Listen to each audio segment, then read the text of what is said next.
Il est étrange d'entendre dire que Aïcha est dénigrée par les chiites.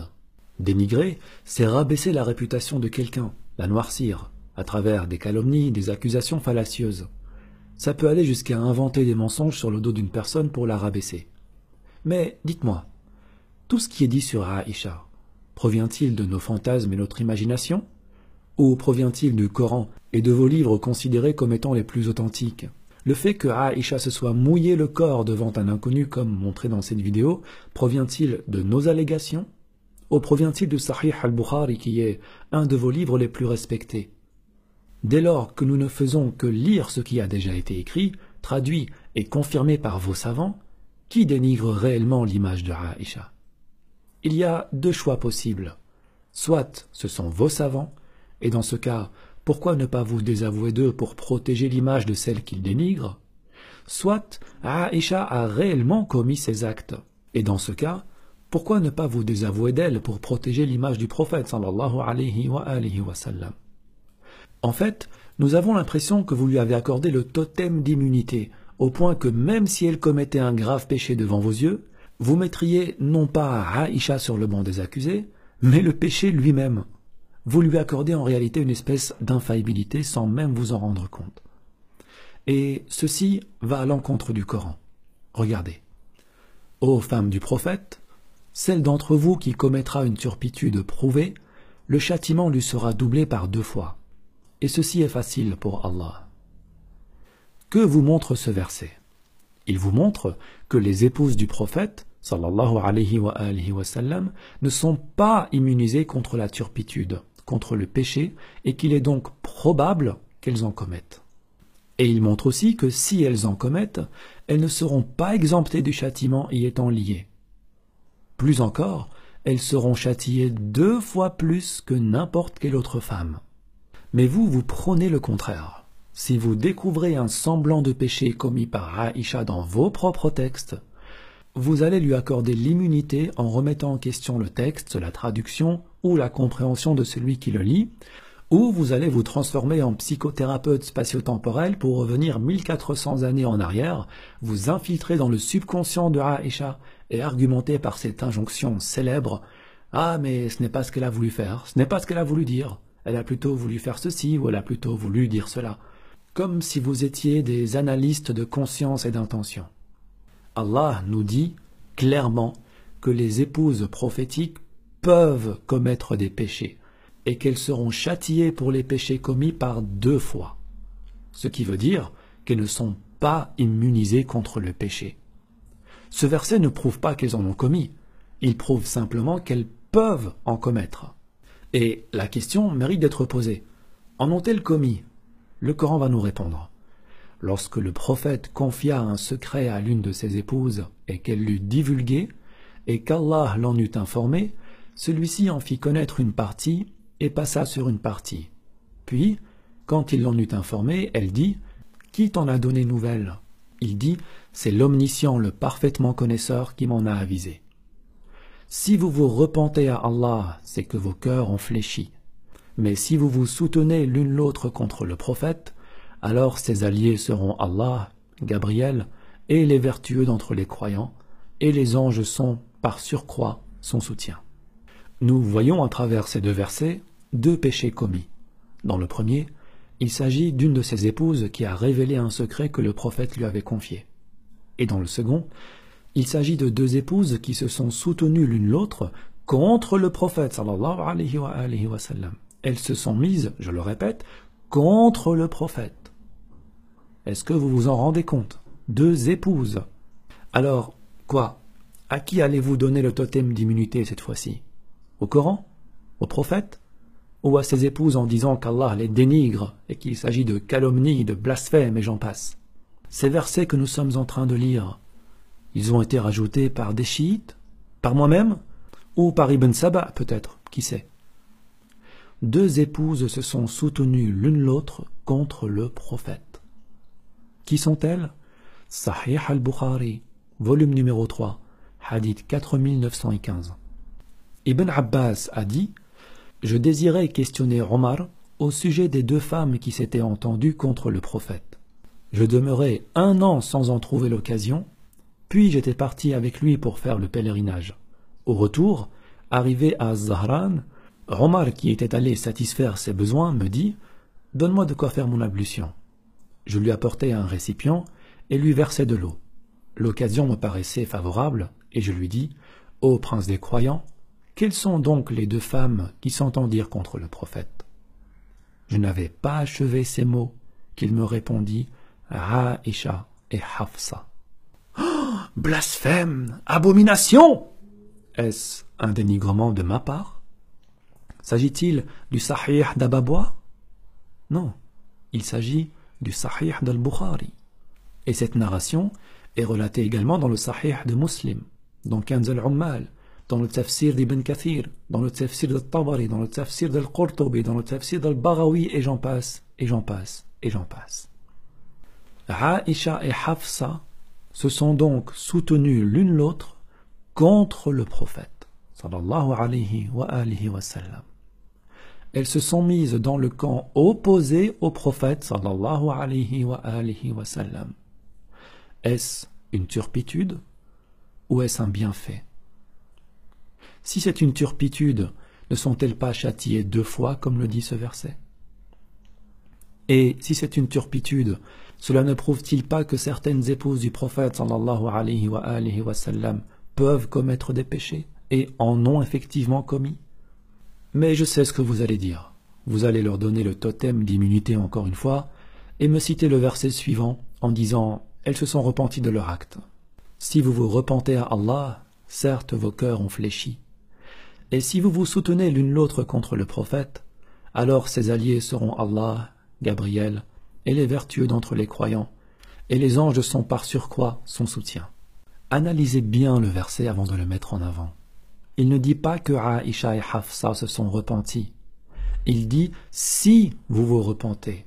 Il s'agit d'un conditionnel aussi bien en arabe qu'en français. Ensuite, il dit « certes, vos cœurs ont fléchi ». Cette insistance sur le terme « certes » en arabe « faqad » est capitale car il marque une affirmation, une certitude assurée. Ce qui veut dire en somme que même si elles se repentent, leurs cœurs ont tout de même fléchi en toute certitude. Et encore une fois, si vous considérez cela comme un dénigrement, allez le dire à Al-Baghawi, parce que dans son tafsir au volume 8, à la page 165, voilà ce qui est dit. Le verset « Si vous vous repentez à Allah », sous-entendu, de votre entraide contre le prophète sallallahu alayhi wa sallam pour l'avoir offensé. Il parle de Aïcha et Hafsa. Donc, il confirme ici que la partie du verset « Si vous vous repentez à Allah » concerne bien leur entraide contre le prophète pour l'avoir offensé. Elles ont offensé le prophète sallallahu alayhi wa sallam. De qui s'agit-il? Al-Baghawi nous dit qu'il s'agit de Aïcha wa Hafsa. Certes, vos cœurs ont fléchi. Que dit-il à ce propos? De toute façon, vos cœurs ont penché et dévié de la vérité, et il vous est nécessaire de vous repentir. Al-Baghawi est clair dans son tafsir. Les cœurs de Hafsa et de Aïcha ont bel et bien dévié de la vérité, c'est-à-dire vers un état contraire à la vérité qui nécessite une repentance. Mais rien, absolument rien, ne dit qu'elles se sont effectivement repenties de leur acte. Et si tel était le cas, je vous demande de me le prouver.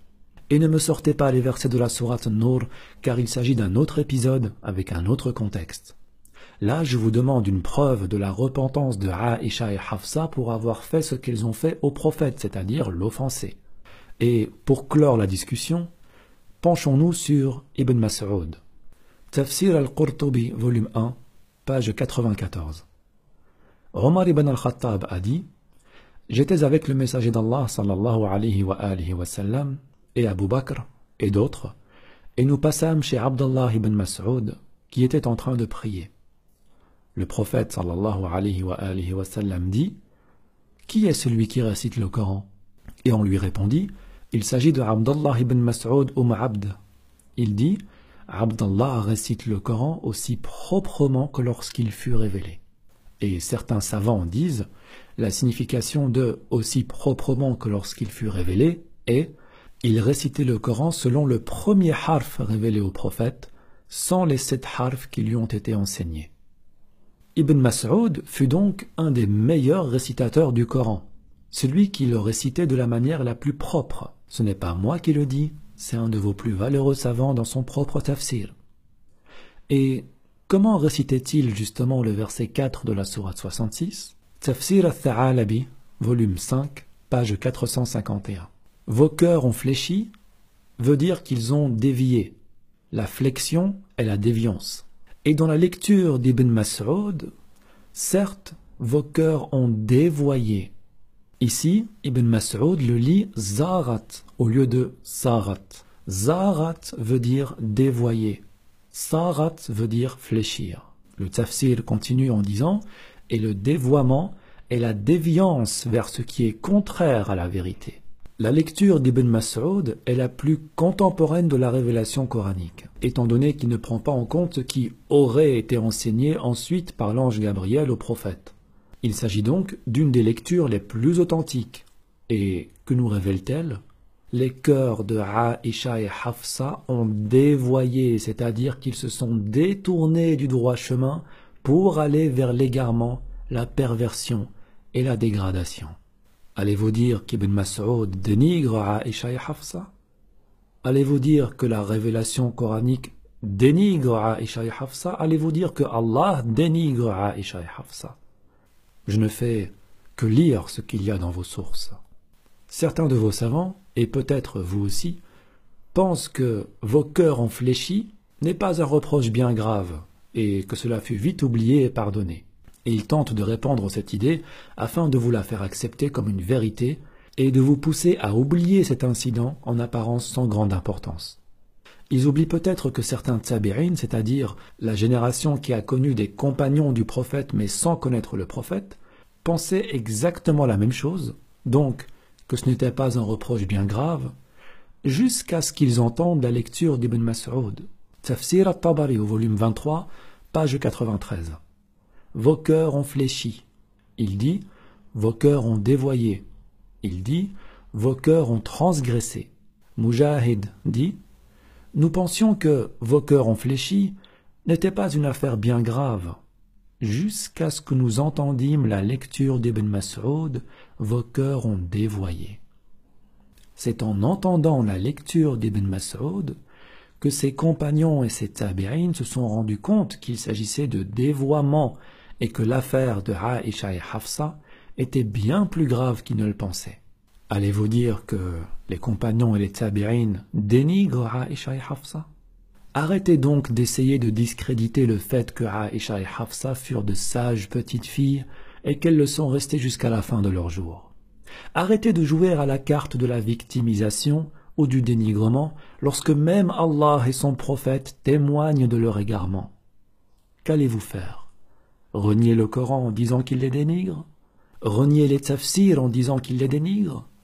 Ou encore vous rabattre sur la fameuse citation « C'est ta compréhension des choses, pas la nôtre », alors que je vous ai cité la compréhension de vos plus grands savants et non la mienne. Il n'y a aucune honte à dire que Aïcha et Hafsa se sont égarées. D'autres épouses prophétiques se sont égarées bien avant elles. Par exemple, l'épouse de Lot alayhi salam et l'épouse de Noé alayhi salam. Et ceci se trouve dans le Coran, notamment à travers la sourate 66.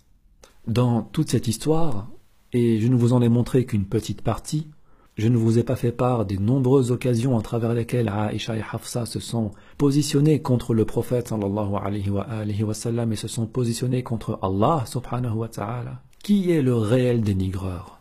Est-ce le chiite qui est en train de démontrer quelque chose à travers le Coran et à travers les sources sunnites?